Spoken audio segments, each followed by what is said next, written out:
Welcome to the live stream on the Handicap Weights Day. A big day for us all here on the Jump Show. Thanks very much for joining us. And please do get involved throughout this video. We'd love to hear from you. Whatever your horse you're interested perhaps in the most ahead of the Cheltenham Festival, in those handicaps, or whatever interests you the most in each specific race we get to talk about. And I don't mean the royal we, I mean we as in myself, Jake Price and Dan Overall, stalwart members of the Jump Show. And Jake, I know that earlier on today you were doing a nice rendition in my ear of "It's the most wonderful time of the year." It's your favourite day, isn't it? Oh, I love Handicap Weight Reveal Day. Yeah, it's been an interesting one actually. Obviously, we started the day with the Constitution Hill news, didn't we? I guess we should probably quickly touch on that. With him having a gallop down at Kempton, and then suddenly the news coming out that the betting markets were going astray. He was drifting on the exchange, and yeah, he's ended up working really badly. I don't know if anyone else has got any comments on that. Yeah, he's got mucus, hasn't he? Mucus has been found in his system. He badly scoped. He scoped badly. Nicky Henderson's getting worried. Mucus in his system. I know that Dan Overall's had quite a few colds so far this Jumps campaign. You've had a fair bit of mucus in your system, but I'm glad to say not so tonight. Though, of course, the first day of the Cheltenham Festival, it'll surely come back again because that's the way you work. I think I've got I'd say till Wednesday, then the wheels start to fall off me. Like, look, me and Constitution have many parallels. Obviously, the ability is clearly there, but on this occasion, the mucus is just holding him back.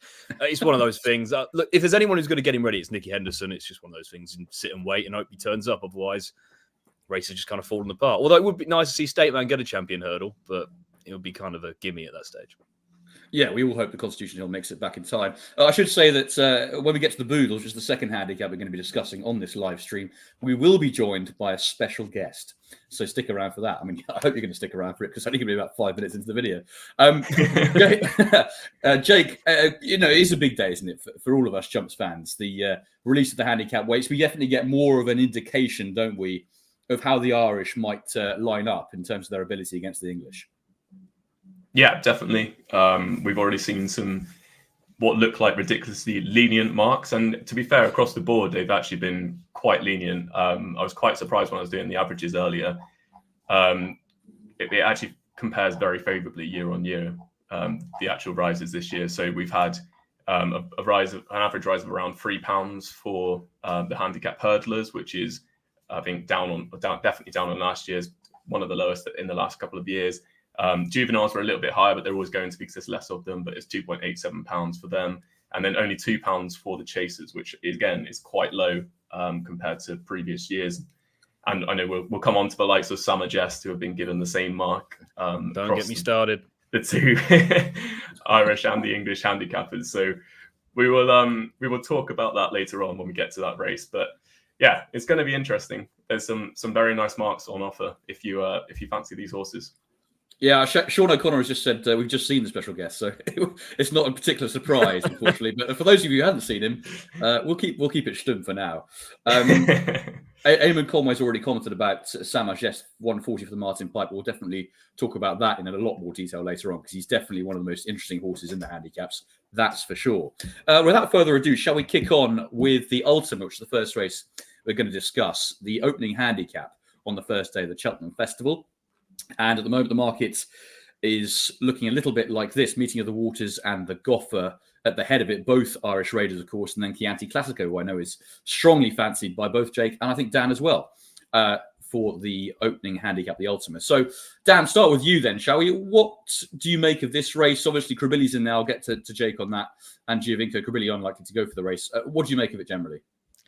Obviously, not a really deep renewal, in my opinion. I think, obviously, the Goffer is mainly the main Irish horse we'll be talking about. Obviously, he got a couple of pounds. He's £2 lower than he was last year when he finished fourth. I think Gordon Elliott commented that he thought he hit the front a bit too soon last year. Obviously, he's a year old. It was a relatively young horse going into the race last year. So I think he's one of those, it will be extremely reliable as a place proposition. I think he might just find 1-2 good come the finish. Obviously, I'm hoping that's Chianti Classico. The other Irish horses in here are generally just kind of thrown in just have a see. Like, they're all towards the top of the weights. They're generally more exposed. So it's probably one of the least interesting races when it comes to the Irish entries. Yeah, I'd agree with that. And Jake, I don't know if you have the same sentiment with the Irish entries. It wouldn't be particularly fascinating, would it? Yeah, sorry, just to quickly touch, Trevor Clark's asked what the going is going to be. There was an update today from the clerk of the course, and it was soft at the minute. So obviously it depends how much rain we're going to get now and between now and the next couple of weeks. But we're currently soft. I'd imagine the best it will probably get to is good to soft, and that's probably very unsettled, isn't it? Very unsettled for the next couple of weeks. Exactly. Yeah. So I'd be working off of good to soft in places at the very best, in my opinion. But obviously, long way to go. The weather changes very quickly in the UK, as we all know. Another thing I was going to flag is I do have a spreadsheet that I'm going to be pulling up throughout the stream. So if I just add it to the stage right now, so you can see. Look at that. Yeah. So this is the Ultima. So basically, what I've done is I've put in the official rates of each horse. So that is OR in the grey. And then we've also got the Irish rating if it's applicable for an Irish horse, and the actual rise, so the rise between the two of them. So we're looking at if they're green, they're the best ones. They've got £0 added on from their Irish mark, whereas down here we've got Chavez who've got £6. So obviously that's in red. As you can see, I've also highlighted every horse who is Irish in green.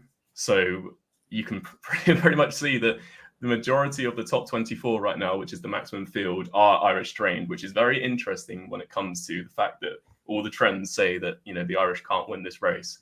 Now, how many of those will be running obviously remains to be seen. A lot of them are entered in the Grand National. So yeah, I have absolutely no idea who is going to be turning up out of the Irish, to be honest. But if they do fill the field like that, then you're going to be hard pressed to say that they can't win it this year. As much as I do, obviously prefer Chianti Classico, as you've mentioned previously. Giovinco, if he did go here, I know Lucinda Russell came out this week and she kind of said that the Brown advisory is where they're thinking, but the Ultima is still an option, so they haven't fully decided yet. Just on Giovinco, Jake, as well, we had a comment there from Warren Redford who says Giovinco off 146, surely in with a shout in this if he goes and jumps better. So there you go, agreeing with you. Yeah, absolutely. I would give him a massive chance if he came in for 146. He's only got to give £3 to Chianti Classico, and if they ran in a novice, a graded novice chase, what prices do you reckon the two would be if it was a match race? Giovinco would probably be favourite, wouldn't he? So, I'd definitely give them a chance if he does turn up. If he doesn't, though, Monbeg Genius is another horse in here who today they said probably isn't going to go. Sounds like he's going to run at Kelso this weekend. Could be searching for some British runners in that race, couldn't we? Yeah, we could be. And Dan, that brings us on nicely to your thoughts on Chianti Classico, a horse I know you're a fan of. And also, I wanted to throw one at you as well in the shape of, I know the way you're thinking, because this is a horse you could well run the Kim Muir, but he's obviously got the entry in the Ultima too. And I think anyone having watched I Know the Way You're Thinking's runs this season would have noticed a very softly approach to the way that he's been ridden. So just your thoughts on the race and on those two horses in particular. Yeah, it's not the first Gavin Cromwell horse in those colours to be given likewise treatment, as we'll touch on Percival Le Gaulois later. Obviously, I think Chianti Classico's got a very good chance. He just has your typical profile. I think of those you've highlighted, there's a lot of Irish representatives in the top 24 in the weights. I do think you're probably struggling to see definitely not more than half of those running. I guess there are some interesting entries in there, like Jungle Boogie off 152 would have the ability to win a race like this, but it's just so fragile. But that you are really struggling for runners outside of that. I Know the Way You're Thinking is one of those who, wherever he pops up, he's going to be of extreme interest based on what you said. But figuring out where he's going to run, I think, is a bit more difficult. Yeah, and I agree with that, actually. And Jake, before we move on to the Boodles, I just want to throw another Irish horse at you. Glen Gooley, Willie Mullins' horse, he's got an entry just before the Cheltenham Festival, actually, in the Leinster National. But he's also got 3 entries at Cheltenham. I do think off that current handicap mark, an improving 8-year-old, he could well be thrown in there with a chance if he does take up his place in any of those handicaps. Yeah, I'd give him a chance if he turned up. I think that Leinster National probably would be a good spot for him to go, to be honest. A nice flat track, because I'm still not fully convinced that he'd stay, extended 3 mile 1 at Cheltenham up the hill. He has been seen to better effect over 2.5 miles throughout his career so far, hasn't he? I know he obviously ran well in the Fiestes, but that would be a doubt if he did go over 3 miles plus for me. He could be one for the plate potentially. I think he's entered in that as well, isn't he? So we'll see where he goes. Has anyone got an opinion on James de Burley? Obviously, Richard's been asking about him. The whole I was really keen on this horse when he made his chase debut. I just think he's a bit tripless. Like, I think the race at Leopardstown was kind of made for him, and he just didn't see it out. I don't think he's a proper 3 mile 1 horse. He probably wants 2 mile 5, you can get it. Maybe he's a horse that turns up like a Galway plate, maybe like down the line. Like, I think that might suit him. He's an aggressive ride from the front, 2 mile 6, that would suit, but I don't see him as a Cheltenham horse. I'd be concerned a little bit too about the way he finishes his races. It doesn't matter for me, Big time. Not necessarily what trip it is. He just doesn't seem to really want to go through with it in the closing stages. He usually finishes place. He hasn't won for a long time now, and I'd be concerned about that with him too. So, yeah, good luck with that, Richard. That's all I'm going to say. Okay, let's move on, shall we? Not in a mean way. That was brutal. That was horrible. Sorry, Richard. Some of your handicap shouts, and you're just giving it the cold shoulder. Unbelievable. That was brutal. So unnecessary. Let's move on to the easiest race of the week, shall we? The Boodles Juvenile Handicap Hurdle. As usual, complete minefield. And I think it's time to bring in a friend of the show to this podcast. He's been a fantastic replacement to me on a few occasions when I can't do it. So a very warm welcome to Andrew Blair-White. And if there's a puzzle that's tricky, there is no better man to involve it to try and solve it, because a big handicap, that stuff's at your bread and butter, isn't it, Andrew? Yeah, well, I'm probably going to have to go downstairs, Tom, and give you a brown envelope for that sort of an introduction. Complete lies. What a single truth you've come up with there. But yeah, no, delighted to be on. Obviously, I've filled in for yourself on a couple of occasions, and very helpful to come in and give my learned ways of the Boodles and probably steer people in the wrong direction. Yeah, and sporting a fresh new trim as well, looking sharp, is Andrew Blair-White there. Yeah, well, that lab gentleman in Battersea is doing great work. Keeping my hair on my hair. Yeah, that's the most important thing. Okay, Jake, big man. Well, we won't start on that, because that could turn us real fisticuffs. Jake, let's start with you on this Boodles. Do you want to get that spreadsheet up again and show us what you think? Yeah, cool. So this is the Boodle spreadsheet. So obviously there's a lot of Irish in here again, as we would expect for a juvenile race. Nürburgring Ring is at the top. He's going to be going for the Triumph by all accounts. So I think we can pretty much rule him out as being the top weight. And instead, Carla Conti perhaps might turn up as top weight. I don't know what the Gordon is thinking about doing with her, but if not, then it will be Liari. He's definitely the top confirmed runner, and so is Ndorwi, both of them on 1-3-4. So that's where we're looking for the top. Batman Girac has been treated really well. He's got nothing added on to his Irish mark, even though his Irish mark went up since he was last assessed in Britain. So that was a bit interesting. But it does seem like, most horses have been given just £2, which is quite nice, especially if you're on someone like Cossack Jack, like I am. I think that he has a great chance. His form is working out left, right, and centre. If you actually watch his last race where he ran in that Grade 2 as well, he's got Miss Manzor on the same mark here. And I think the last day he was having to give her £7 and he beat her like a length. So based on that, he's well handicapped. Similar would be with Woodhoo as well. He's off levels, even though last time he had to give her weight as well. So there's plenty to like about him. I'd imagine that he'd probably want a bit of better ground. So he wouldn't want, all of the rain to arrive between now and Cheltenham, that's for sure. If we had some dry days, that would certainly help him. The other interesting horse in the race, which we'll come on to, and we'll have a few more opinions on, is Melantino as well. He was rated 136 when he last ran in Britain in the Grade 2 behind Sergino. He's been dropped £10 to a mark of 126 for this. So that seems absolutely bonkers to me. Yeah, it's a massive drop, isn't it? A £10 drop.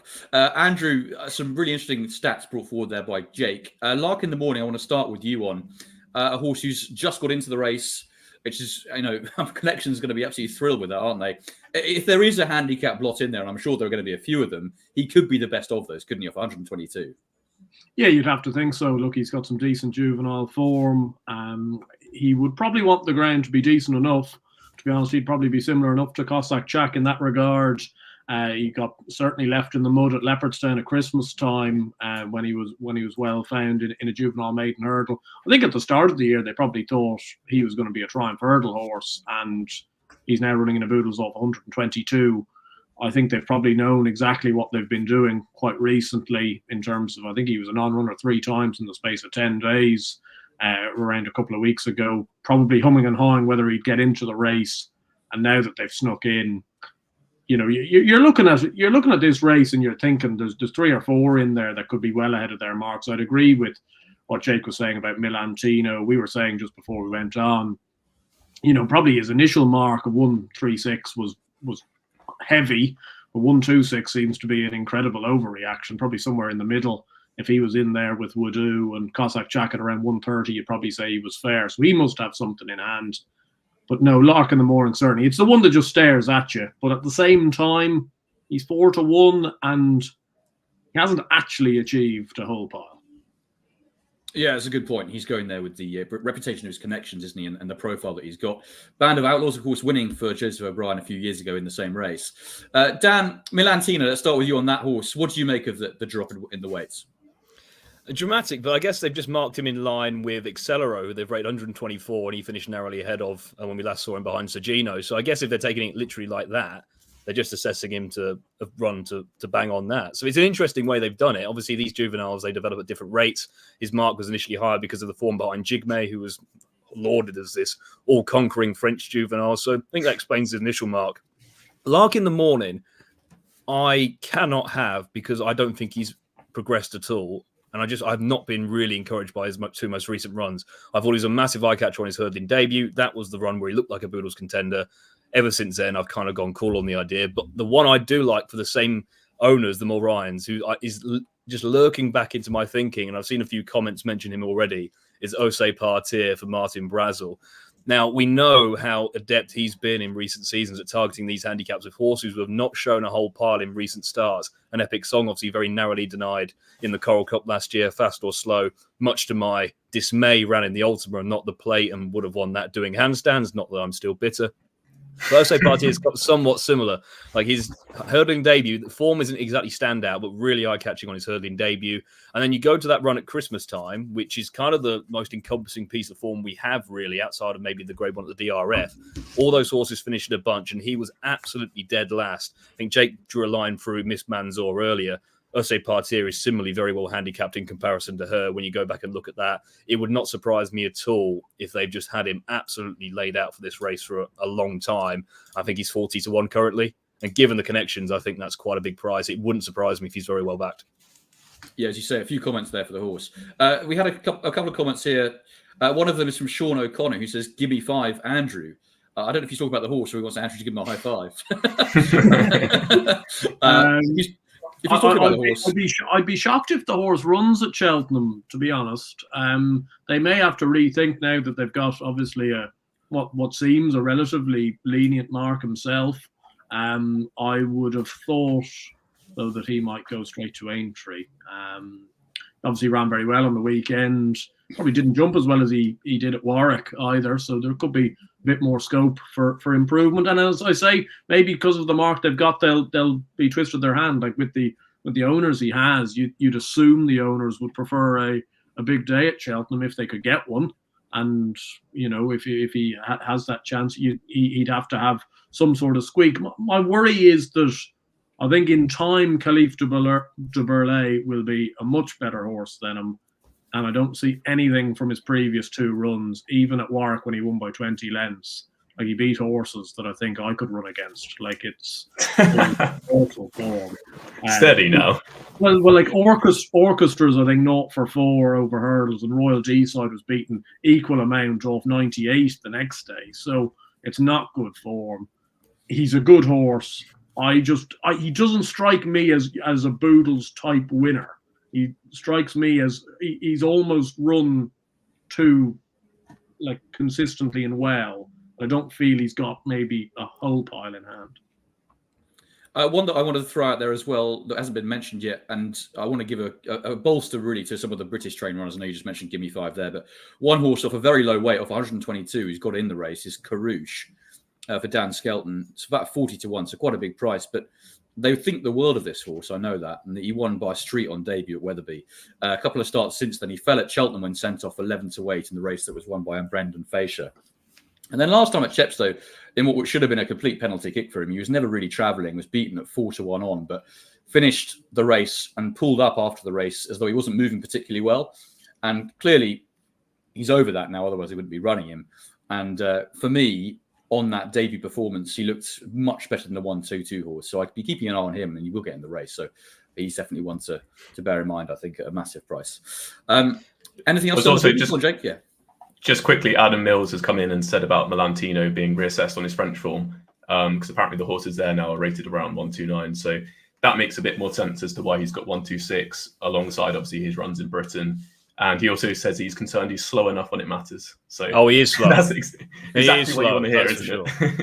Yeah, he can definitely finish like 4th or 5th. I don't think he'll have the turn of foot needed, but he'll be there or thereabouts. But then again, you all thought Jazzy Matty was slow. So and he is. That hasn't changed. Can we stop bringing that back? Sorry, I don't like you. I don't like. Also, no way are we going this entire Fred Winter section without mentioning a Paul Nolan trained 40-1 shot.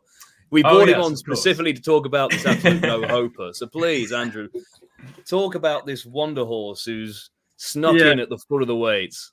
Yeah, well, I'm assuming he's going to sneak in because there'll be 2 that will come out. This Palamon.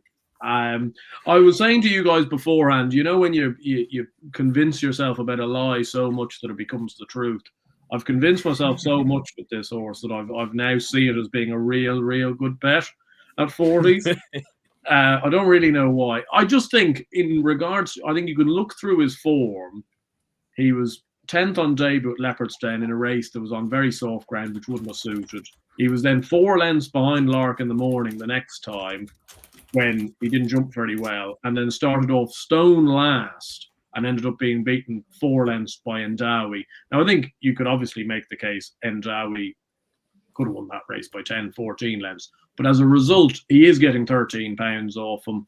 He obviously, this has been in their planning.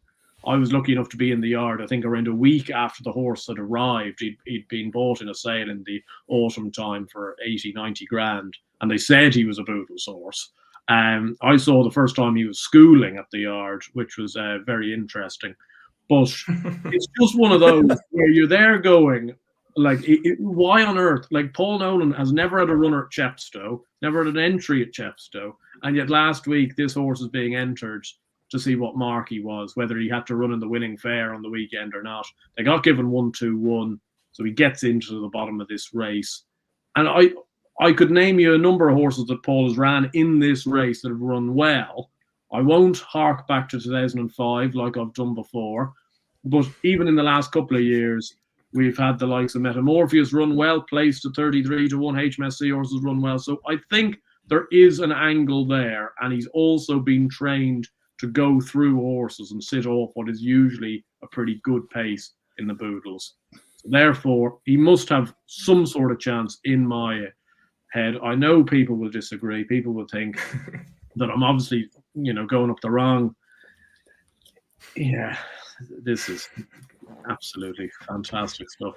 But without wanting to practice the future, if you think I've come up with something rogue from Paul Nolan now, you'll have to wait till Tom later on in the show, because that is really something that I'm very much looking forward to see, and something that I haven't even had to do to get him to come to that conclusion. Exactly. I should say in no way at all was I influenced by Andrew Blair White on my Paul Nolan selection a little bit later on. Andrew, I think we're going to start calling you the Palamon Preacher. It's got quite a nice ring to it, hasn't it? You're trying to get everyone converted to your cause. Yeah, well, if the more people, the better. The more people I can convince that my wrong way of thinking is the right way of thinking, the better we can be. And the worse for humanity. Yeah. Let's move on to Wednesday, shall we? And the Coral Cup we're going to talk about first. Should we say goodbye to Andrew first? He's desperate to go. Yeah, well, I've been given such a cheery response from the comments for my Palamon. Can we highlight Martin's comment, actually, please? I'm convinced Jake is actually sitting there with 8 of these accounts and he's just typing in random things, saying, "Oh dear me." But yes, I will love you and leave you guys. It's been an absolute pleasure. I shall hope, I won't be able to confirm just yet, but I shall hope we will be doing this sometime next week in a lot more detail. Yes, indeed. Lovely stuff. Cheers, Andrew. Top man. Thanks very much for your time. That is Andrew Blair White of Let's Talk Racing fame. Okay, let's move on to the Coral Cup, shall we, lads? And it's always actually one of my favourite races of the festival. It's just brilliant to watch, isn't it? A cavalry charge over 2 miles 5 furlongs. And it gives us, I suppose, the first chance, really, to talk about Samagest, doesn't it, Jake? Because I suppose out of all the horses who have received a mark from Ireland, he's been the most talked about, hasn't he? Because it was interesting, actually. The handicapper came out and said that they found this horse the hardest to assess out of all those getting marks over from Ireland, simply because of the fact that he beat Noble Yates, who, as you well know, is rated much higher than Samagest might well have been at 165 or 152 over hurdles. But there in third was just 3. He was rated 105. So no wonder the handicapper had a struggle with it. What do you make, Jake, of 140 for Samagest? Yeah, he was the first rating I actually was looking for as soon as the weights came out today. So he kind of was going to make the market between the Coral Cup and the Martin Pipe, essentially, as to which race he got into. Now, when he was given 140 in Ireland, obviously, we saw that mark and thought, wow, that looks ridiculously low. So I actually put him up for the Coral Cup thinking that he would get 5, 6, maybe 7 pounds from the British handicapper. I was straight on it. I thought that he was clearly a snip off 140. And then to be left on 140 today, I just couldn't believe it. As you said, though, that it's since come out that basically the British and the Irish handicapper both have come together. They had a phone call and they decided together to go with 140. So that is why we've ended up with them obviously leaving him on the same mark between the two codes. So it is interesting. I think now it definitely means he's going to go to the Martin Pipe. Obviously, why would you not go for the lower racing band now that you're into the race? He's been absolutely smashing the betting for that today as well. So yeah, it looks like he's going to be Martin Pipe favourite no matter what. Unfortunately, he won't be going to the Coral Cup, but it does open up the Coral Cup as a much more interesting race in terms of having a look through and trying to find one at a price. I think Coral Cup always seems to me is probably the biggest lottery of the handicap hurdles anyway, in terms of, you always seem to get a big price winner. You can make a case for a lot of horses. You can always make a case for one at a big price as well. So it is a very fun race. I think another horse that we'll have to talk about is what Mark has just said though, and that's Langadan. Well, I was going to say, about Langadan, as Mark says, simple Langadan. It could be one of the great heists, couldn't it? Year on year, just getting Langadan handicapped to exactly where they want him, and he just goes and wins a Cheltenham Festival handicap. They've nailed it. They nailed it last year. Dan, your namesake, of course, Langadan. What do you make of his chance this year? He must have a pretty good one, despite those lousy form figures. But of course, that is really why he's probably got a good chance. He's a horse I will never warm to and never back, and he will probably peg me on the line like he did last year when I backed an Epic Song at 33-1. So I'm fully prepared for the pain. I just don't. Well, I've never warmed to the horse. I mean, there's going to come a stage where he's just going to decline. He's had 21 starts over hurdles. He's hardly. I mean, he doesn't really hold many secrets, and he isn't going to keep popping up. It's eventually going to come to an end, and I think he'll be artificially short based on the idea that he'll revive, and he may well do. But as Jake says, this is an absolute minefield of a race. This is going to take some serious work to get through. I think the ones that maybe appeal now with the Sam Majesty is maybe No Ordinary Joe comes here, just based on the idea that JP isn't going to need as strong a hand in the Martin Pipe anymore. He's already got one, I think, who could be there. We'll get onto later. I think would be JP second string in the Martin Pipe, who has quite a nice profile. So I think No Ordinary Joe will come here. He will have a good chance in that. It's one of those races where you don't exactly want to be completely novice-y. You want a bit of experience. He'd be one of interest. Bally Adam, maybe with good county hurdle form, stepping up in trip off a reasonable mark. He's not exactly thrown in, but it won't surprise me if he ran very well. My old friend Incanto Bruno is in here off 143. He got £4. But now, again, maybe they have a rethink, because surely they're going to look at this. They're going to have Key de Bourbon, Sam Majest potentially at the head of the Martin Pipe market, who are going to be extremely well supported and fancied, and they're going to be very short between them. The Coral Cup is going to be the more open race because it's generally full of more exposed types. Obviously, it's going to be quite ground dependent. If we have a dry Tuesday and it's good to soft, I don't know why you wouldn't go for the Coral Cup, because he has the form on the old course as well. So I would maybe look into reroute, but obviously they might have a conditional booked. I don't know. But it's one of those races. This is going to take an age to go through in detail, but a few interesting ones. And I'd be looking for maybe those who are maybe semi-exposed, but battle hard enough to cope with a race like this. Yeah, definitely. I'm just going to throw out the one that I've put up Ante-Post for the race, Mark of Gold, because, of course, I had to mention him. He won really well, actually, at Kempton on Saturday. The trouble is, with him, I'd be very happy, actually, with 40-1, even though he's not been shortened that much by the bookies. So clearly, they don't think he's got much of a better chance than he had before Kempton. Caelan Quinn got off him that day at Kempton and said that he prefers small fields. that would be a slight issue going into a big handicap like the Coral Cup. They always cut up, mate. Always cuts up this place, I told you. Yeah, exactly. But I thought it was a weird thing to say, though, because he ran 7th in the Martin Pipe last year, so clearly he doesn't mind it that much. That was a good run. So I'm hoping I shouldn't have to read too much into that. Just got a question here from David Probert, who I assume isn't the flat jockey, but I'd say that's a fair shout. Yeah, as commented nonetheless. Who says, why is Monbeg Genius down to run on Saturday so close to Cheltenham? My feeling is, my understanding is, Dan, that he's probably going to skip Cheltenham now. Is that the plan? Yeah, they go to Kelso and then to the Grand National. They did the same race planning with Cloth Cap. Not that it exactly worked out too well with Cloth Cap, but I think he had other excuses. But it's a strange one. It's a fairly valuable race in its own right. So it's seemingly the route they've decided to go down as a prep for the Grand National being the ultimate aim. But we've seen the Ultima's hardly been a bad prep either. But that's the way they're going. Yeah, Jake, got a question there for Doddy the Great. Will he get in? Yeah, so it's a very interesting point. Doddy the Great is down at number 59. So I think he needs about 30 horses to come out there, pretty much. So I would say it's unlikely. But then again, if you go through and you try and find who's running and who's not, then maybe you'll get closer to the answer. I haven't had time to go through every single runner yet and work that out. If he got in, obviously he'd be of significant interest off of that mark. It's just, as I said, whether he will or not is going to be touch and go. If I go through the race, though, and just talk about a few that have caught my eye, I guess.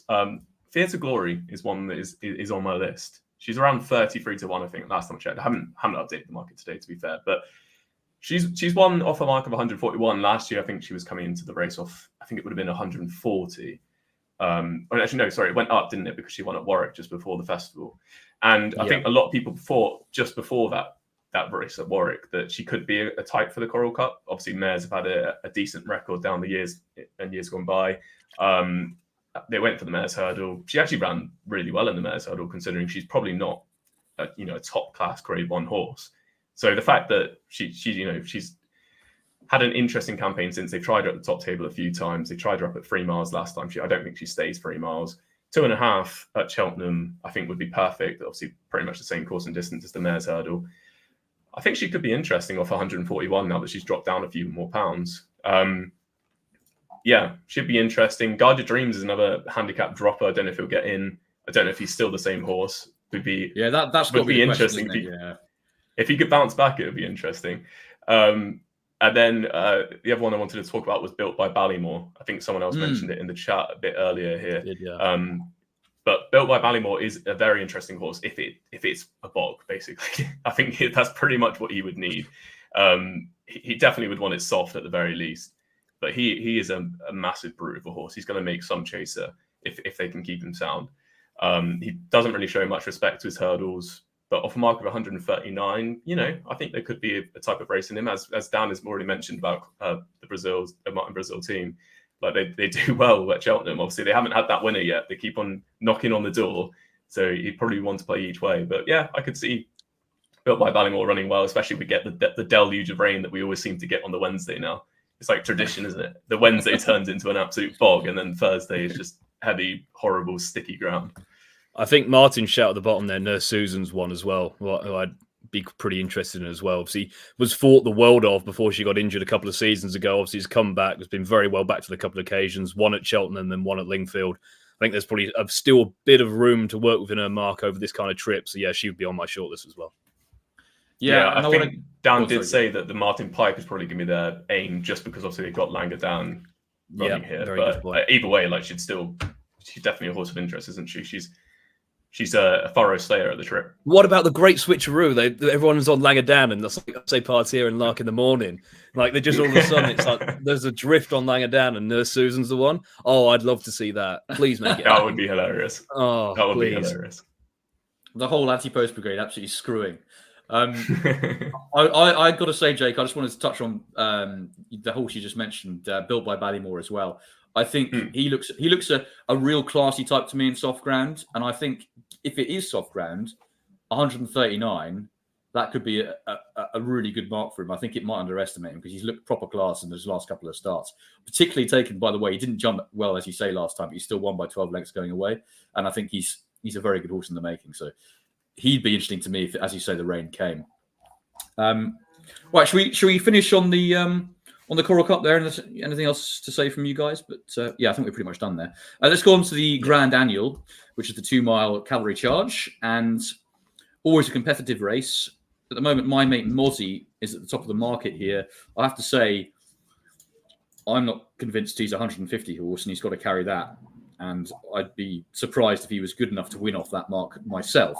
Saint Wise is also up there at the top of the market. Liberty Hunter, Madara, of course, who won at the DRF for Sophie Leach. Saint Felicien, Dancing on My Own, Demnat, Nick Chelsea's Deo, etc., etc. Jake, start with you again. And what do you make of it? And shall we see that spreadsheet again? There it is. Yeah. Zoom in a little bit because we haven't got as many runners here. As you can see, there's only 38 in the Grand Annual at this stage. It's mental, really, isn't it? One of the, trophy 2.5-mile handicap, 2-mile handicap chases from the season. We're down to this sort of field. It's a hard one to make heads or tails of, isn't it? Obviously, Dancing on My Own at the top there, 156. I think it sounds like they were going to run, but they probably would want the better side of the weather that we've been talking about throughout the stream. Tommy's Oscar, I think he's down to run at Doncaster this weekend. I don't know if that affects his participation in the Grand Annual or not, but Saint Roy is probably the first interesting horse we come upon, isn't he? Willie Mullins said in his stable tour today that he thinks the end-to-end gallop of the Grand Annual is going to suit him well. I would probably tend to agree with that. He's obviously in the plate as well. I'd probably rather see him run here, to be honest. 152, though, isn't exactly low for a horse they've been trying to handicap all year, is it? They've had him out the back in pretty much every race, and the Irish handicappers quite rightly refused to drop him very much at all. So, yeah, 152, only a rise of £2. Obviously, that's useful, but how much room for improvement can we see in his mark? That's the question I have. Obviously, Andy Dufresne we had last season, didn't we? Is that exact similar type of horse where they were trying to drop him all year, didn't drop a whole bunch, and then ran in the Grand Annual, ran okay, but obviously never looked like actually winning the race. No, that's a good point. I think I have to say, I think it's a fascinating race this year, to be honest, the Grand Annual. There are a lot of angles you could take with it. I've already put up Frere Dame on the podcast a little bit earlier in the campaign, Ante-Post. I'm still happy with that. For a mark of 133, I think he's got a decent chance, provided the ground is okay for him. Mascada, last year's winner, Dan, is in there. I think she'll struggle off a higher weight this time.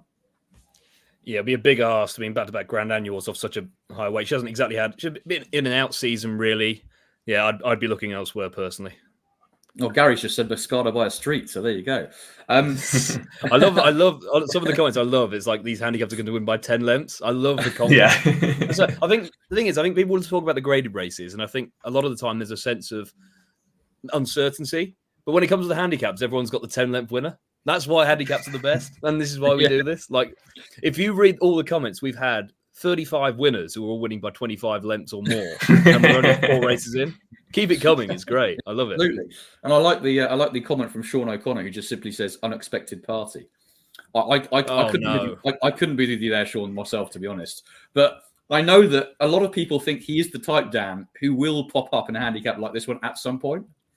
Well, Jake was a big fan of this horse early in the season. I haven't got many things right this season.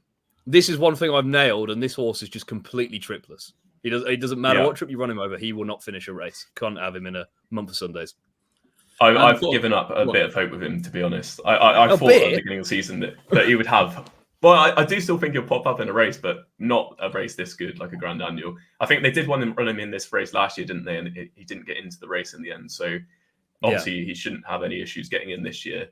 It'd be interesting if he did run, but yeah, I think you'd probably be wanting Harry Skelton on, or at least Tristan Durrell to take off a few pounds, wouldn't you? If it's anybody else other than those two, then I would probably say that he's just running around to see what happens type thing. Here's one for you, Jake. Trevor says, guys, what race does Saint Felicien run in? Obviously, quite an exciting horse in the making. Yeah, interesting. He's in here and he's in the plate. I think that it probably would be favoured that he's going to go to the plate. I think that would be his main target. I think he's run over 2.5 miles for his last couple of starts, hasn't he? So, yeah, I'd say the plate for him. I don't know, Dan, if you've got anything else on that. Yeah, I'd side that way, but obviously Safaru's around as well, a similar kind of profile, but he's been racing over 2 miles, and whether they split them up or not, I'm not sure. I'd have Safaru over Saint Felicien personally, because I think Saint Felicien has just been a very frustrating horse, and he was meant to be Grade 1 level and has just proved, I think, a bit disappointing, really. I know he got off the mark last time, but not overly convinced by him in any race, to be honest. And Sufferer, who I think would be Gordon's best handicap chase, hoping either this or the plate.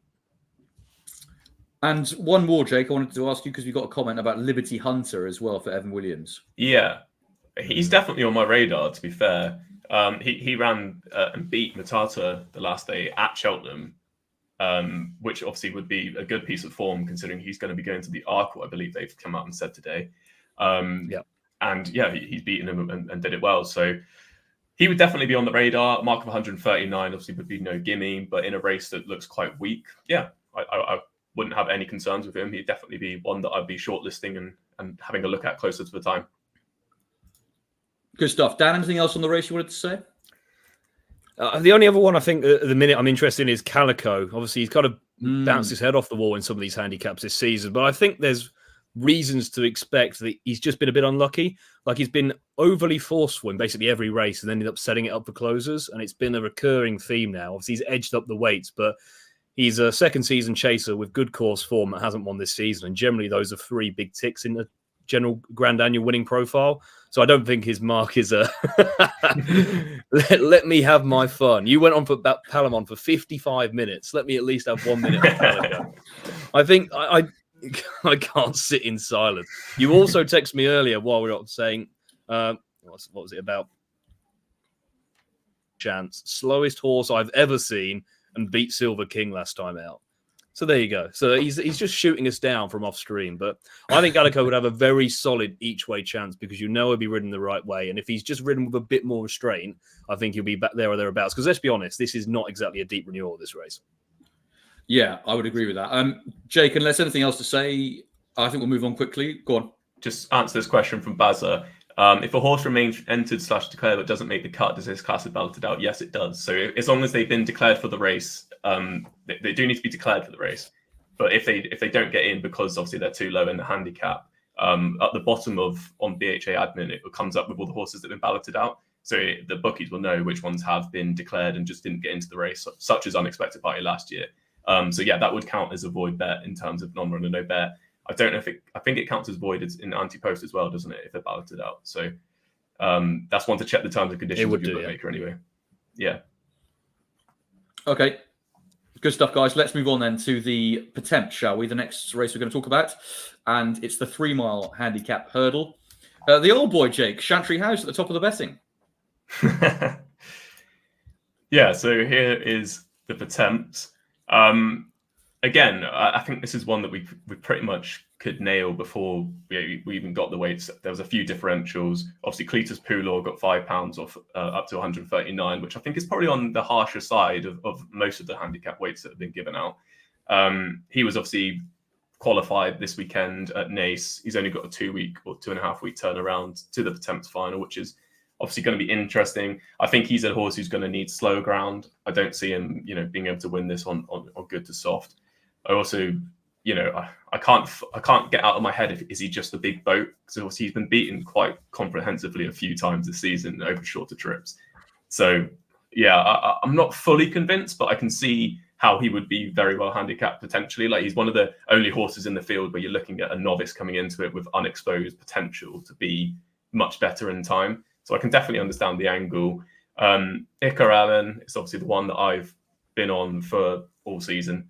As soon as he crossed the line at Aintree, I placed my bets on him and put him up on my Telegram page. So I'm very deep on Iker Allen.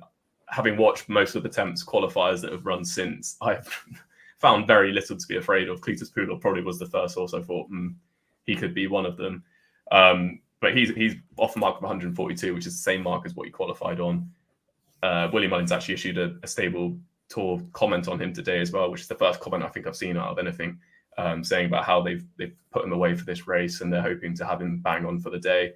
So I just don't think it's very often you get a William Mullins plot job like this, where he's just been absolutely laid out for the race, given a massive break into it as well, and he's going to be going for a handicap hurdle with Mark Welsh aboard. He definitely would be the one that ticks most of the boxes for me. Yeah, you make a strong case before, Jake, and you make a strong case again just now. Dan, got 2 questions here about Lamilos, one from ZB Rogan and one from Sean Farrell. Interesting that both of them have like this. All span about 25 to 1 shot, I think. Yeah, I don't think even the Skelton seem to know if he could go here, could go the Ultima, and maybe looking at Aintree again. So I'm not sure. I don't think he'd be capable of winning a Pertemps personally. I'm not sure it really be for him. And I think wherever he runs at Cheltenham, it's maybe a prep for the long term. So wouldn't be on my radar really. Yeah, Ted Walsh plot, says Lee Parker. Could definitely see that. He's most certainly got one of the more informed contenders. Someone's just commented saying it's the weakest edition of the Pertemps. Eric Campbell says the worst edition of the Pertemps in many, many years. I'd be inclined to agree, true. actually, Dan. It's not a good race this year. No, it isn't. I mean, you have only to look at the market and see some of those at the head of it, and it's really, really not. You normally have something that really just leaps off the page, and this year it would have been Absolute Notions. Obviously, we tragically lost him in that qualifier. He would have been very short for this, and I think Cletus Poulor has almost been drafted in as a last-minute replacement to give Gordon something to go to war in this race with, but I wouldn't really be taken by him. I think the reason, and the result of this race being so weak, I kind of warmed to Gabby's Cross quite a lot recently. We haven't seen him for a long time. He qualified at Punchestown at the back end of last year. That's a race that's produced 3 of the last 6 Irish winners of this race. So we generally know him as a high-class handicap chaser. Like he performed to marks in the 140s over fences, but was never a fluent jumper. In fact, that was one of his main detriments, is that he always had a tendency to clout a fence. So I think that switching back to hurdles should be of no real discipline to him. We go back to his hurdles form this season. He was second to Buddy 1 at Galway. That actually has worked out really well. Buddy 1 went on to win that handicap at Cheltenham, and there was loads of winners in and around him and further behind him on that occasion. Then qualified in that Punchestown race behind Jody Ted, who'd previously bolted up in a chase of a 10-pound high mark previously and went off the favourite for the Paddy Power. Again, plenty of winners have come out from that race further in behind. Left fresh, seemingly with this race in mind. He's got up to a mark 133. Got one of the heavier rises for this, £6. But I think when you consider he's rated 140 over fences in Ireland, only going up to 133 over hurdles, I don't think is really any bad thing. Goes extremely well fresh and has done in the past. I think they've had this race clearly in mind for some time, and it isn't a surprise to me that he's come in for quite a bit of support in recent days. No, I'd agree with that. I've got a comment here about Flight Deck from Tom Chilman. Is Flight Deck being overlooked given his long distance hurdle form running off just £2 higher? I have to say, I think that was a pretty big run, wasn't it, behind Dasher Drasher? Wasn't beaten far. Didn't run quite so well last time. I'd be concerned with him being a 10-year-old, not getting any younger, and he's still £7 higher than when he last won a handicap. That was in December 2022, quite a while ago, of course. That run behind Dasher Drasher, and indeed the run where he qualified for this race at Cheltenham back in October, would definitely give him a shout here at 33 to 1. I'd be surprised if he was a winning contender, given what I've just said. But at the same time, Jake, can see Flight Deck running well at a price. Yeah, another comment here from CB Rogan about Gaeve Cool as well, the mare for Ted Walsh. I kind of agree with his point about her not being a total plot, because she, as he says, she has tried very well on her last 2 starts to try and win the race and has not done so. So, sorry, so she won the qualifier, didn't she? But look, I wouldn't be worried about her, to be honest. I think that she'll probably run a race yet again. She'll probably run well up to a point, but I don't see her being so well handicapped that she's going to go and win it. I just think there are better plots in terms of like Ellen or a Cletus Pool or as Dan said, I think Gabby's Cross would have a good chance. I think the £6 rise today has kind of cooled my interest a bit. I was itching to put him up as soon as the marks came out, type thing. But now I'm kind of cooled a little bit, especially I think he probably would want it on the better side of ground anyway. I don't think he'd want it. He would, yeah. Complete book. Yeah. So Gabby's Cross is definitely one that'll be on my radar. I think it's into 12 to 1 now, Ante-Post, so I'll probably just leave it until we get to the actual on the day markets for him. But he's definitely one that I'm thinking of. Before we move on, Dan, I wanted to touch on the last Pertemps qualifier winner, which happened on Sunday, and that was, of course, Noble Birth for Eric McNamara, and beat Cletus Poulor 3.5 lengths. Has been given a rise of £7 and then another £5 on top from the British handicapper. So he's essentially running off a £12 higher mark. Yeah, that is, my math is correct. But it does mean that he gets into the race, which I'm sure can actually be thrilled with, or he's likely to. Anyway. Yeah, but to be fair, I mean, unless you're really rated lowly, you're getting into this race regardless, because I think even a lot of those are qualified who aren't going to run. I think there'll be very few in this race who will be left out. I guess maybe the one other that I think will attract a bit of mention is a horse I've warmed to and talked about a lot is Cuthbert Dibble. Obviously won his qualifier, but I wouldn't be interested in him for this, to be honest, because he's had a really hard couple of races. That qualifier was a really slow finishing affair. Obviously, that was his second run after a break as well. I think this will probably come a bit too soon for him. Okay, and anything else to say, Jake, on that race, or I'm going to move on to the plate? Yeah, no, let's move on. Right, let's move on to the plate then. And it is over 2 miles, 4.5 furlongs on the new course, of course. And it's now this year sponsored by Trust a Trader. So that's something to bear in mind, I suppose, is it? I don't know, really. Yeah, the trends are broken now because they've changed the name. Trends are broken, yeah, exactly. Jake, spreadsheet time, I think. I know that you're a huge fan of Krabilly at Cheltenham this year. Yeah, absolutely. So this is the field for the plate. Krabilly is currently number 29, so he only needs 4 to come out, which obviously will happen in just through Lemilos, etc., just coming out. I think he's on an unbelievable mark of 140. Obviously, he's very well found in the market now. Very happy to put him up at 16s on the show, so looking in a good position there. But yeah, Krabilly, I think he's got all the right form lines. He's got course experience. I know that the last time that he ran at Cheltenham, he didn't jump that well, but that was off the back of his fall. He jumped absolutely perfectly at Exeter the other day, so I couldn't have that as an issue. I think he's going to go extremely well. My match bet at the minute is with Andrew Blair-White, and the match bet is with Tripless Man, or better known as Theatre Man. And he is one. He is one that I just can't get hold of him. When we started the season, I think I put him up the first 2 starts he had over fences because I thought that he's just a really nice horse, well handicapped. Didn't go through and win either of them, and he just, as I said, the reason why I've nicknamed him Tripless Man is because he just doesn't look like he suits either 2.5 miles he's staying on or 3 miles he's not finishing out his race. I think the 2 mile 6 furlong race that they have at Newbury.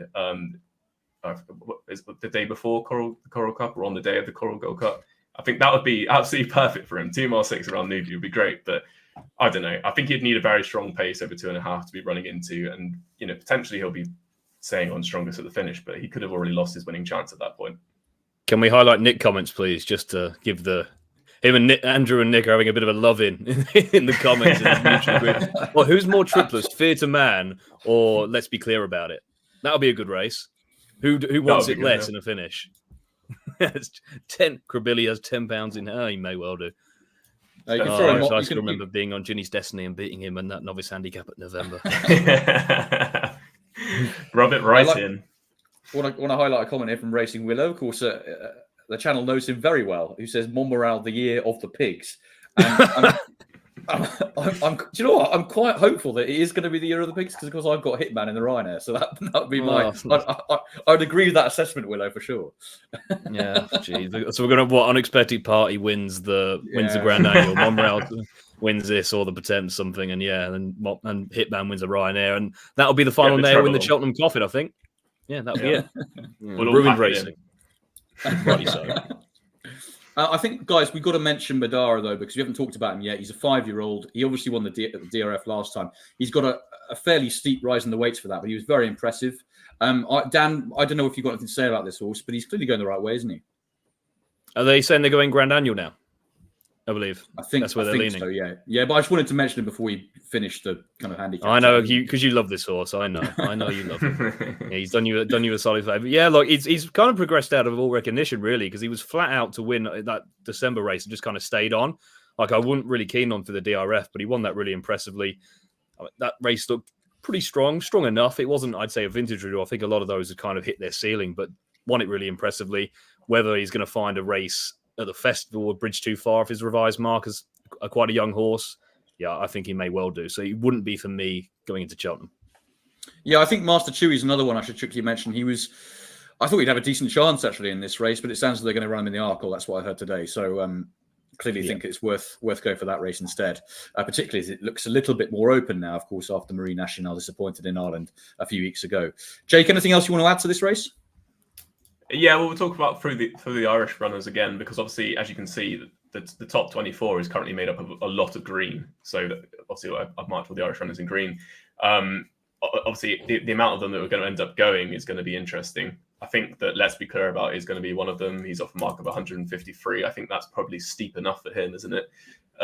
Classic Getaway off 156 as well. I couldn't have him being that good. I think he's another interesting horse where it's kind of like, what trip does he actually want? Is it 3 miles? Is it 2.5 miles?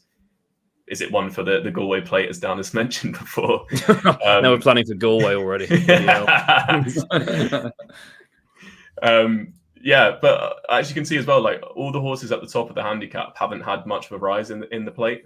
£3 for James Burley is the worst of all of them. Obviously, Brienne got 5, who's currently in the top 24, and then the rest of them have got £1 or £2. So that's kind of indicative of the £2 rise that I was talking about across the board, rather than the £3, potentially even £4 that we've had in previous years. So yeah, it's interesting. Who turns up here, I don't know. I think Safara or Saint Felicien, if they turn up here, they would be obviously very interesting runners. Saint-Ouen, as I said earlier, I think probably is going to go to the Grand Annual. But again, if he did come here and help Willow out, then that would be interesting too. Yeah, I've just seen Eric Campbell says, come on Pigeon Island, who I think won the Grand Annual about 15 years ago. Nice little hark back to greater times, possibly, but I don't think he's running this year. Cool. Okay, that brings us on, I think, nicely then to the county. We'll move on to Kim Muir. race. Kim Muir first. Sorry, Kim Muir. Don't first. you dare forget the Kim Muir. It's the best race of the week. You are a You know what? disgrace. Do you know what? I'm annoyed actually because I didn't even mention the horse that I'm most interested in for the plate, which is a bit stupid. Go on. Go on, One then. quick mention. Well, a quick mention. If it comes up soft or heavy, I do think Shake 'em Up Harry, even though he's 10 years old, only a £3 rise for winning that New Year's Day handicap, chasing Great Star last time. I know that Stage Star was a non-runner, and it wasn't possibly the race it might well have been, but at the same time, he did win well, and he clearly loves those conditions. And I think that £3 rise could have been harsher. So I'd be keeping an eye on that, particularly given the fact that Ben Pauling's horses are flying at the moment. So Shake 'em Up Harry, if it's soft ground, would be definitely very interesting, I think, in that race. Kim Muir. Let's move on to that one then. Jake, spreadsheet time for the King Muir. Yeah, here we go. Here is the Kim Muir. Now, this is where we get into some very interesting prizes that are kind of bucking the trend of the general £2 across the handicap chasers. And we come to first, Good Time Johnny, who's been absolutely spanked with £10 on top of his Irish mark. And I absolutely love it. I think it's absolutely brilliant. Martin Greenwood was quoted today as saying that he hasn't been very impressed with his chase runs that he's watched so far this season. And I think that just says it all, doesn't it? I think that sometimes these trainers... stop cheating. Literally, yeah. Unbelievable. He would have been better off running in all the big 2.5 mile handicap chases throughout the season, or start on your beginners. Then as soon as you can get into the handicap chases, running them and finish down the field, than he has been doing what he's been doing. Just the other day, he was beaten 59 lengths into third in a 4-runner novice chase. Like, it's just ridiculous, isn't it? He's off a mark of 142, which I think is it a pound higher than his Pertemps winning mark, which obviously would make him up against it. I can't have him at all. I don't think he can jump. I honestly think that a lot of people will be, costing onto it, the fact that he's been not trying all season, which is fine. You can think he's a flop job from that, but I just generally think he can't jump. And I think that's why he's looking like such a well handicapped horse in Ireland, not in Britain. The other interesting one, though, is Percival Legalwa. Unfortunately, got hit by 7. I was kind of scared that something like that might happen because obviously when he fell at the last at the DRF, he did look like he'd have a very good chance. The Irish handicapper, I think, put him up £4 for that. Obviously, he's gone up at a further 7 now. 144, though, I don't think that could stop him from winning. Obviously, it makes it a lot tougher than I think of 142 would have been what I was hoping for realistically. But look, he'll have a good chance. It'd be very interesting to see if it's between him and I Know the Way You're Thinking. I don't know if the plan is now I Know the Way You're Thinking can get in here. I don't know if he's going to run here. Obviously, I don't think they'll run both. No. I'd imagine that they were probably assuming that he wouldn't get in here, and that's why they've entered him in the plate in the Ultima as well. So perhaps they will still go to the Ultima with him. Perhaps he won't even go to Cheltenham. I don't know. Percival Legalwa has only got this as an option. I think he's a very, very nice horse. I think he's probably better, and I'm just praying that Derek O'Connor will now be aboard. Okay, thanks, Jake, for that. Dan, before I bring you in, I'm just going to go with the horse that I really like in this race. And actually, it's a horse I'm going to put up in the next Ante-Post video. So that's your spoiler for you. But Daily Presence for Paul Nolan. And I have not been influenced in any way by Andrew Blair White on this selection. Hang on, let me find him a second. Where is he? Yeah, he's a long way down. Keep going. Keep going. We there yet? You have to do the same on the odds checker grid as well. Oh, no, you don't. That's absolute rubbish. He's around about 16-1, actually. Oh, Christ. Look, let's look at this from a methodical point of view, please, and a sensible point of view as well. Handicap debut last time at Down Royal, easy winner over a horse who's been in very good form, positive thinker recently. Tongue tie on for the first time. Andrew Blair has just joined me with an incredulous look and a smile on his face. I'm sure you agree with Daily Present, and he's up £7, but has got the same mark over here. A 7-year-old, clearly improving, hasn't had many chances in handicap company. The obvious question mark is, will he get in? Now, 3 of the last 6 renewals, he would get in on. So that gives you plenty of encouragement. You know, it remains to be seen whether this will be the same, but I'm hoping that he will get into the race. If he does, I think he's got a massive chance. Dan, your thoughts? On Daily Present? Oh, jeez. Oh, no. Well, I mean, generally. I thought your thoughts on Daily Present. Thank God for that. Yeah, you don't want to hear them. I'll tell you now. Yeah, exactly. You don't want to hear them.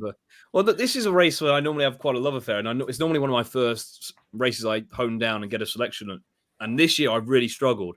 I liked Percival Legawa earlier. I just didn't know where he'd run. I found it really impossible to tie down where he'd run. So now he's coming here. I think even with the rise, he'd have a very good chance.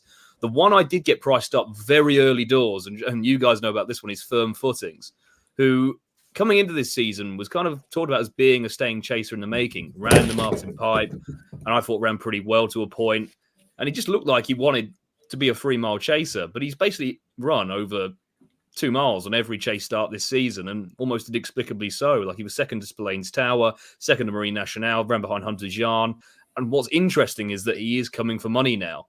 Finally, after all of this time where he's just kind of a bit murky, he's now into shortest 10-1 in places, having been a bit bigger than that previously. So I think it'd be extremely interesting. It'd be a massive step up in trip, straight from 2 miles to 3 mile 2, but I wouldn't put Gordon past it. I think Mount Ida was not dissimilar in that she looked like she wanted the extreme test, wasn't getting it, and finally got it and excelled for it. So I wouldn't put it past. I don't think it's exactly a vintage renewal. Not that most renewals of the Kim Muir are vintage by any stretch of the imagination, but I think this looks fairly shallow. So he'd be of interest. And I tell you what's funny, and I've looked at the markets just a minute ago on Oddschecker. One of the funniest market moves you'll ever see is Quick Draw being extremely well backed. It's just all based on one gallop today. I literally tweeted it today. Constitution Hill. He's now into 20-1 from 50s.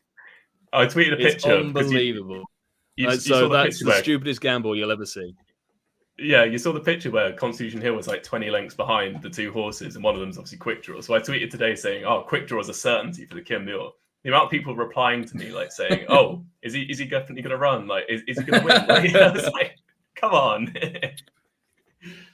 Oh, it's good to see. It's very good to see. Jake, before we move on to the county, a quick word on Angel's Dawn. Obviously won the race last year. What kind of a chance do you think she's got this year? Yeah, I think she's £10 higher than last year off a mark of 142. So to me, as much as I loved her last year, I thought she was a good winner. I don't really see her following up. I think she's had quite a tough season, to be fair, already. I'm not so keen on her. I think the other interesting horse in the race is probably Cool Survivor. He's a similar type to Good Time Johnny in the sense that he's been trying a lot more than Good Time Johnny, but it's just, is he? How good is he? Hard. Yeah, it's not hard at all, no. But it's just the question of how good is he and how much improvement could he have. He's only been put up £2, whereas obviously Good Time Johnny got whacked with 10. Percival Legawa got whacked with 7 in the same 2.5 mile handicap chase, and they weren't a million miles away. So him stepping up to 3 miles with one of Gordon's amateurs on would be interesting. He's probably the only one that I've got on my radar right now. Someone did ask about Bow to Greatness. I think that the plan was to run here if he gets in. That's what Ben Pauling said today. So again, I backed him at the weekend. I thought he was going to come up there on the outside and win it, but apparently he took a blow 2 out, and then obviously he stayed on again at the finish. I do kind of think he probably wants a flatter track. I'm not sure if Cheltenham would be his track, but again, he obviously has to try and get in as well. So yeah, interesting horse, but it's Percival all the way for me in the Kim Muir at the minute. Good stuff. Let's move on, shall we, to Friday's action and the county handicap hurdle over 2 miles. And King of Kingsfield, a lot of people were thinking he might get an entry in the Martin Pipe. That didn't happen. He's only entered in the county. And today, Jake was given a mark of 140. What do you make of that? Yeah, he's one of the bandwagons that I have joined today after that. I think that 140, a British mark of 140 anyway, I think is very lenient. I think he'd have a great chance. I think he's a horse who they always talk about at home, don't they, about how quick he is and how much he would appreciate a strong pace, which is hopefully what you're going to get in a county hurdle. So yeah, I think that he'd have a really good chance. Absurd is obviously the other one who was on my radar from Dan putting him up in the series. I think because King of Kingsfield only has to give him £2, I think that makes King of Kingsfield the bet over him for me personally, especially as they're kind of the same price. So yeah, it's a very interesting race. Pied Piper is currently the top weight of 156. I think it sounds like he's going to go under a claimer.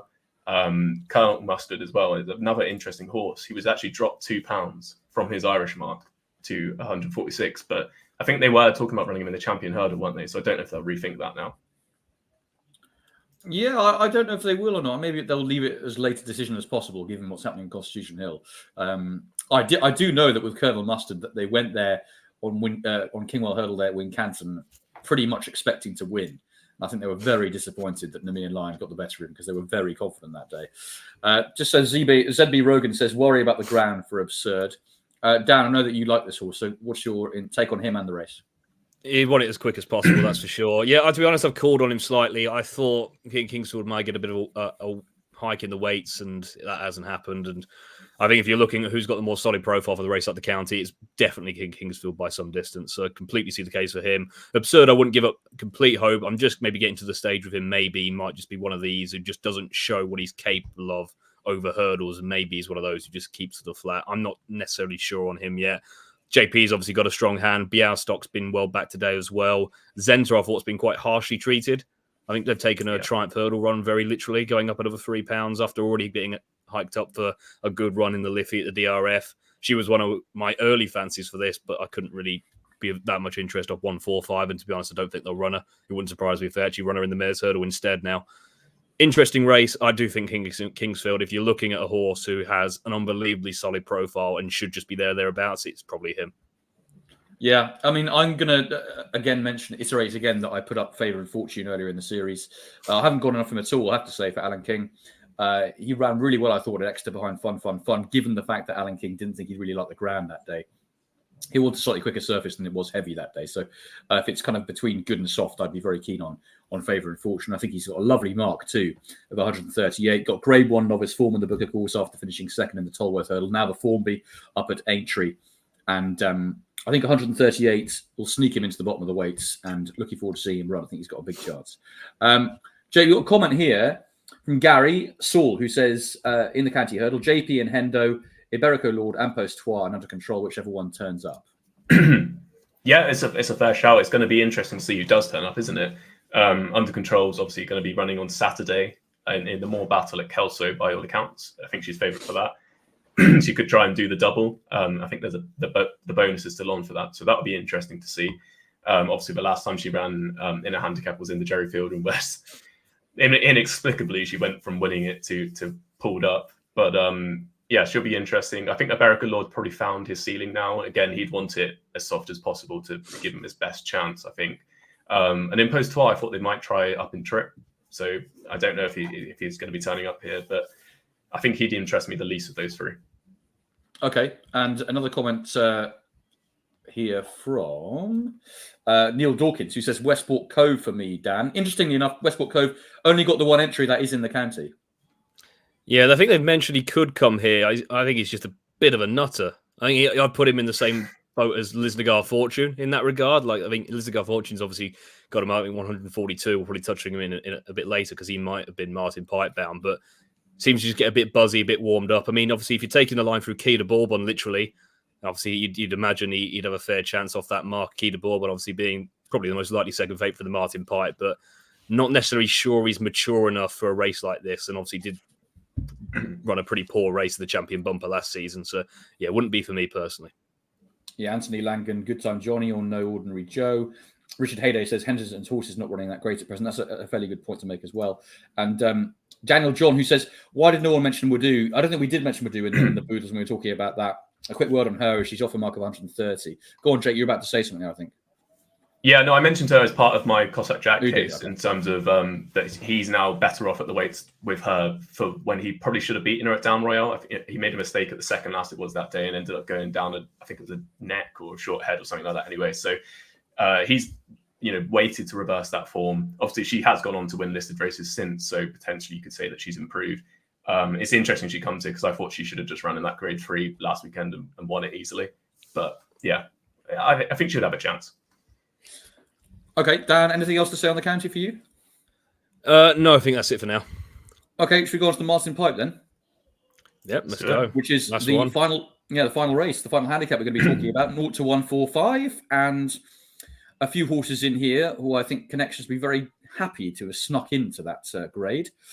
We've already talked a little bit about Samagest, who heads the market here, and you can understand why off that mark of 140 sneaking in and having beaten Noble Yates last time. Key de Bourbon, 140 as well, also 140 for No Ordinary Joe and Better Days Ahead. So actually at the moment, Jake, the top 4 in the market all off that same racing.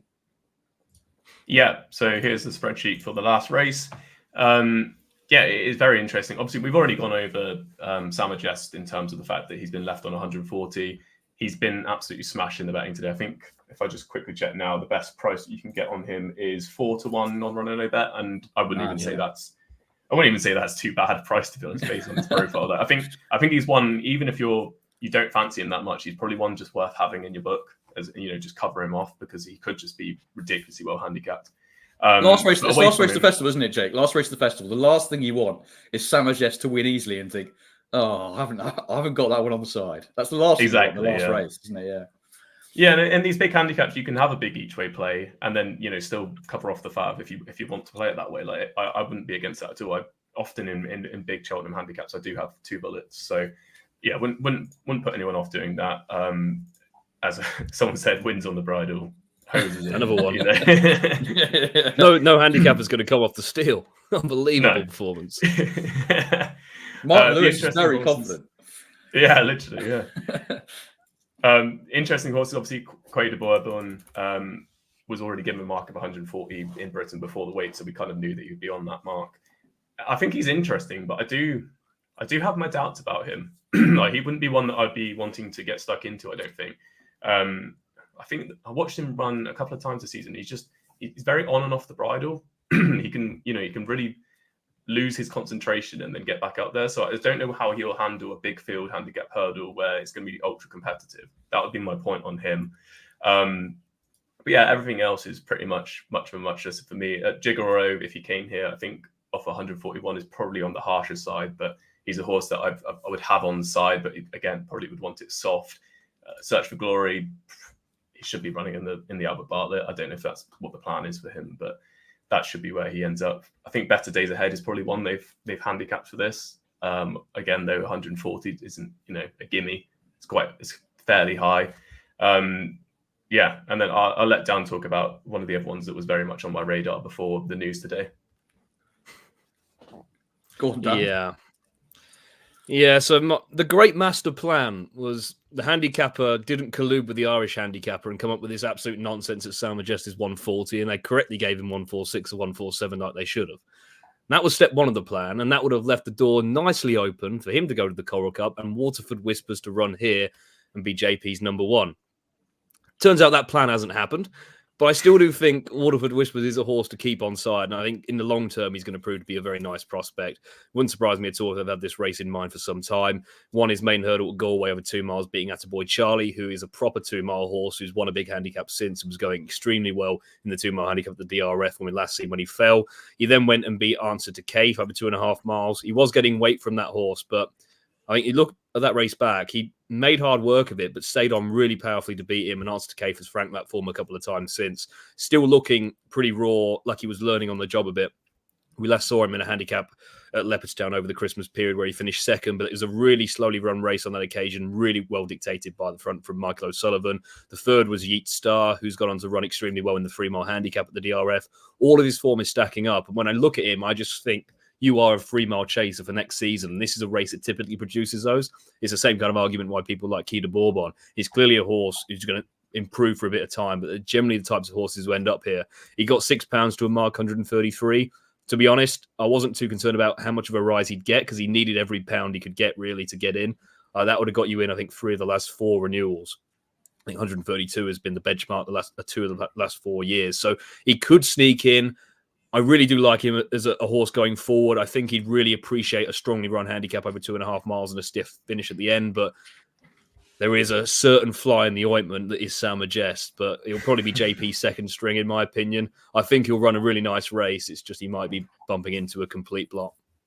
Yeah, it could well be. I agree with those sentiments entirely. I wouldn't have a huge thought. This is the only handicap, really, I haven't got a massive fancy in, actually. But I did want to mention Jake, one horse we haven't actually talked about yet. That is Lucky Place. He's got a few entries. Should get into this, I think, off a mark of 137. 5-year-old ran very well, I thought, last time behind Gidley Park. Got that sneaky run up the rail. In the end, got beaten by him, but he's a horse that I really rate. Unfortunately, got a £5 rise for that, but it does mean he might get into this race. He's obviously got a few entries, Jake. Where do you think he's most likely to end up going? I'm not sure, because Nicky Henderson didn't seem to know either, did he, when he was first asked about it? So, yeah, I genuinely have no idea. It'd probably be, if you're going to choose between this or the Coral Cup, I'd assume they'd choose this. But yeah, you would think so, wouldn't you? Yeah. Especially, I think the last time he ran was on the new course, wasn't it? So it makes more sense to stay on the new course over the same course and distance, because he looked like he was going to quicken up quite nicely there, didn't he? He came through with a powerful run on the outside and then just petered out a bit as Gidley Park stayed on. So, yeah, he'd be interesting. His exact quote was in the RP was, "Where he goes may depend on where a few others go, and we'll try and split them up." So good luck with that one. Yeah. Anything else, Jake or Dan, on that Martin Pipe? I see a lot of people like Lisnagar Fortune, I'd say. And I just one comment on him. Like, he reminds me, and he and Keita Borman remind me as a pair of Gentleman de May and Galopin de Champ. And I was very keen on Gentleman de May, Ante-Post for it, because on paper, you think Lisnagar Fortune, like Gentleman de May, is going to relish the stiffer test of stamina, and he just seems like he's going to appreciate it. But the reality was they just weren't mentally mature enough or just streetwise enough to deal with it. Gentleman de May pulled all the way around. The Lisnagar Fortune, I think Willie said earlier today, has got upset in the paddock on occasion. So whether a big festival atmosphere, whether he's really going to appreciate it at this stage of his career, I'm not sure. He's clearly a very talented horse, but maybe just a bit too soon for a test like this. Okay, good stuff. Before we finish then, lads, I want to throw one at you, a bit of a curveball, so get ready for this one. What is your strongest handicap bet / fancy of the handicaps for the Cheltenham Festival 2024? Jake, I've been starting with you all show, so Dan, I'll go to you first for this one. The one I've really wanted in recent days is Gabby's Cross for the Pertemps. I think it's a really weak race. He's £7 below his chase mark. Fences just seem to get in the way. I don't see any reason why he won't be as effective over hurdles. He's been freshening up with this in mind. Yeah, I think he's got a really big chance in a weak race. Lovely stuff. And for you, Jake? I think just based on the handicapping today, I'll have to go Krabilly for the plate. I think that he's the one that's now the best treated out of my handicap selection. So yeah, I'll have to go with him. Okay, I'm going to go with stick with Favour and Fortune because I've been loving him for so long. Can't desert him now. Thank you so much, everyone, for watching. That brings us to the end of our Handicap Weights live stream. I hope you've all enjoyed it. And please do remember to like and subscribe to our channel on YouTube. It really does help us out. And check out, Jake, I've got another video coming about the next Ante-Post bet. Is it number 9 in the series that will be coming out soon? Yeah, so we're going to have our last Ante-Post bet tomorrow. That's going to be coming out, Wednesday night.